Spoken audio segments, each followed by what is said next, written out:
ज्यादा दिन नहीं बीते जब अहमदाबाद में हुए अखिल भारतीय कांग्रेस कमेटी के अधिवेशन में कांग्रेस ने राष्ट्रवाद के विचार को परिभाषित करने का प्रयास करते हुए कहा था, ये सामाजिक, राजनीतिक और आर्थिक न्याय तथा लोगों के सशक्तिकरण पर आधारित है, जो बीजेपी के छद्म राष्ट्रवाद के विपरीत है, जिसका उद्देश्य भारत की विविधता को मिटाना है। लेकिन पहलगाम आतंकी हमला और ऑपरेशन सिंदूर और उसके बाद भारत और पाकिस्तान के बीच सैन्य गतिरोध और अब बीजेपी द्वारा देशव्यापी अभियान शुरू करने से कांग्रेस अपनी रणनीति फिर से बनाने को मजबूर हो गई है। ये पार्टी के लिए कोई नई बात नहीं, क्योंकि इस मुद्दे पर भाजपा से मुकाबला वो करती रही है। हालांकि कांग्रेस ने इस बार काफी सावधानी के साथ अपने पत्ते खोले और कुछ ऐसा देश के दूसरे विपक्षी दलों ने भी किया और पार्टी ने 22 अप्रैल के पहलगाम हमले के बाद मोदी सरकार के ऑपरेशन सिंदूर के बाद सशस्त्र बलों के लिए समर्थन की घोषणा की। सुरक्षा और खुफिया चूक के बारे में लेकर सवाल को लेकर साफ किया गया कि ये सारे विषय बाद के हैं। वहीं जब भारत पाकिस्तान के बीच अचानक सीजफायर की घोषणा हुई तो कांग्रेस अचानक आक्रामक हो गई। उसने डोनाल्ड ट्रंप के सोशल मीडिया प्लेटफॉर्म पर किए गए पोस्ट को तूल देते हुए दनादन सवालों की बौछार शुरू कर दी और पूछा कि क्या मतलब है इसका। यह है कि मोदी सरकार ने कश्मीर विवाद को सुलझाने में तीसरे पक्ष की मध्यस्थता को स्वीकार कर लिया। कांग्रेस के ही कई नेताओं ने सरकार से अमेरिकी विदेश मंत्री मार्को रूबियो के उस बयान की व्याख्या करने को भी कहा जिसमें उन्होंने कहा कि भारत और पाकिस्तान तटस्थ स्थल पर व्यापक मुद्दों पर वार्ता शुरू करने पर सहमत हो गए हैं। कांग्रेस ने यह भी सवाल किया कि संघर्ष विराम पर सहमत होने के लिए आतंकवादी ढांचे को न करने के बारे में इस्लामाबाद ने उसे क्या आश्वासन मिला। लेकिन पहले पीएम मोदी के देश के नाम संबोधन और फिर आदमपुर एयरबेस से दिए गए संदेश के बाद कांग्रेस में खलबली मच गई और कांग्रेस का एक वर्ग ये सोचने लगा कि क्या कांग्रेस फिर से बीजेपी के हाथों में खेलने लगी है। कांग्रेस में यह आशंका बीजेपी द्वारा ऑपरेशन सिंदूर पर अपना रुख बदलने और तिरंगा यात्रा शुरू करने से और मजबूत हो गई है। इन नेताओं का तर्क है कि अमेरिका की मध्यस्थता पर पीएम मोदी को जवाबदेह ठहराना गलत है, क्योंकि ये अपरिहार्य और आश्चर्यजनक नहीं था। ये देखते हुए कि भारत और पाकिस्तान दोनों परमाणु हथियार संपन्न हैं। ऑपरेशन सिंदूर पर राष्ट्र के नाम संबोधन के बाद पीएम मोदी ने आदमपुर वायुसेना बेस का दौरा किया और इस न्यू नॉर्मल को रेखांकित किया। सरकार ने ऑपरेशन पर अपनी ब्रीफिंग को भी बढ़ा दिया है। इस बीच बीजेपी ने देश भर में तिरंगा यात्राएं शुरू की। संघर्ष विराम पर पार्टी से सहमत न होने वाले कांग्रेस नेताओं के अनुसार मोदी पर एक बार फिर राष्ट्रवाद की कहानी गढ़ने का आरोप लगाया और कांग्रेस इसे हवा दे रही है। कांग्रेस के एक वरिष्ठ नेता ने पार्टी द्वारा उठाई गई अन्य मांगों पर भी सवाल उठाए। नेता का मानना है कि सरकार को अमेरिकी भागीदारी के बारे में सवालों का जवाब देना चाहिए, लेकिन सर्वदलीय बैठक और संसद के विशेष सत्र की हमारी मांग मोदी की सख्त बातों के आगे फीकी पड़ जाती है। इस प्रक्रिया में इस मुद्दे पर अलग अलग आवाजें न उठाने का पार्टी का संकल्प कमजोर पड़ गया। Bureau report, news of India.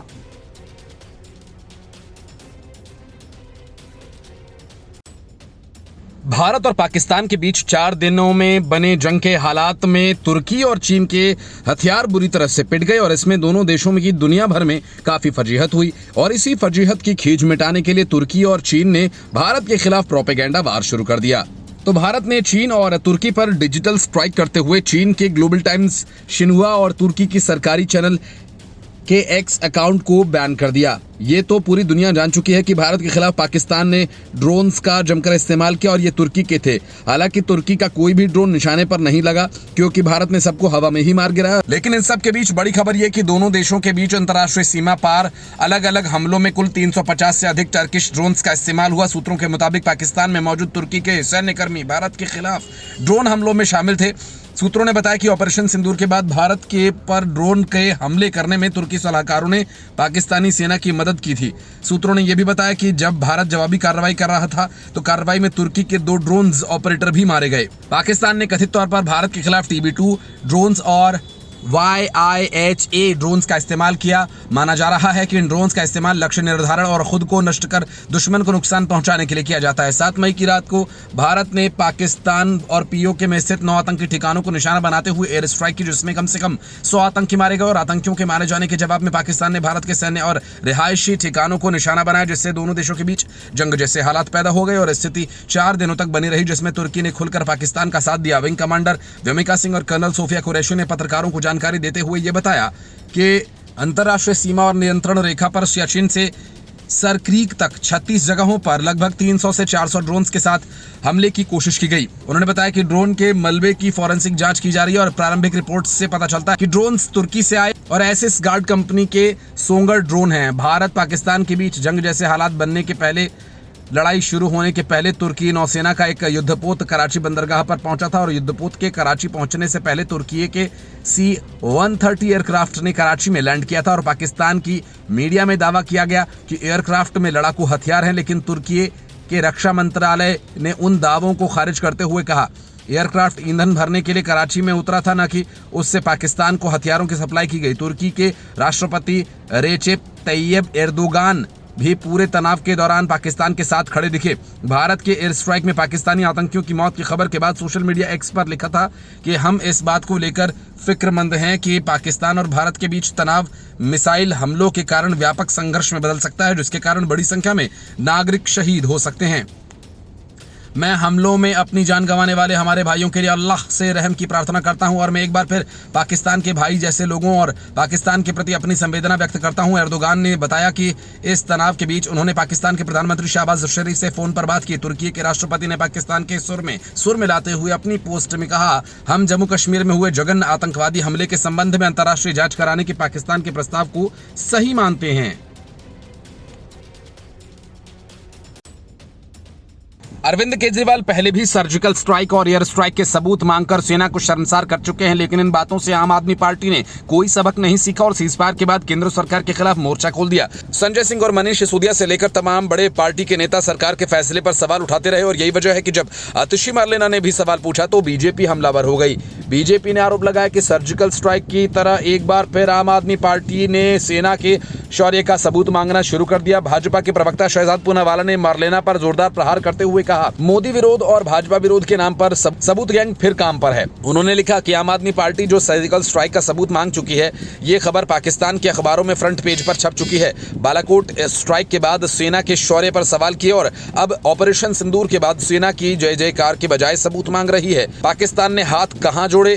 Pakistan ने तो दुनिया के सामने नहीं माना कि हाथ जोड़े, तो कैसे मान ले? मतलब कि सेना के बयान पर, डीजीएमओ के बयान पर सेना ने जो प्रमाण दिए उस पर सवाल खड़े किए। पूनावाला ने कहा कि आम आदमी पार्टी पाकिस्तान के नैरेटिव को दोहरा रही है और कह रही है कि पाकिस्तान ने हाथ नहीं जोड़े। पाकिस्तान ने तो 71 के बाद भी माना कि 1999 में भी माना कि उन्होंने हाथ नहीं जोड़े, तो क्या पाकिस्तान के वर्जन पर हम भरोसा करें, भारत की सेना पर नहीं? ये वही लोग हैं जिन्होंने पहलगाम के बाद पहले पाकिस्तान को क्लीन चिट दी। ये इंडिया गठबंधन के नेता फिर गिड़गिड़ा रहे थे पाकिस्तान पर कार्रवाई न हो। अब जब कार्रवाई हुई तो सेना के मनोबल पर चोट करने के लिए कभी अजय राय मखौल उड़ाते हैं, कभी इमरान मसूद सबूत मांगते हैं। आतिशी मार्लेना, जिनके माता पिता ने अफजल गुरु का समर्थन किया था, सबूत मांग रही हैं। ये दिखाता है कि 2.5 फ्रंट वॉर में ये हाफ फ्रंट हैं, 2 शरीर एक जान, आम आदमी पार्टी और पाकिस्तान। असल में आतिशी मार्लेना ने मंगलवार को सीजफायर पर सवाल उठाते हुए कई सवाल सरकार पर दागे थे और इसी दौरान उन्होंने कहा कि प्रधानमंत्री मोदी जी ने देश के साथ एक तरफा संवाद।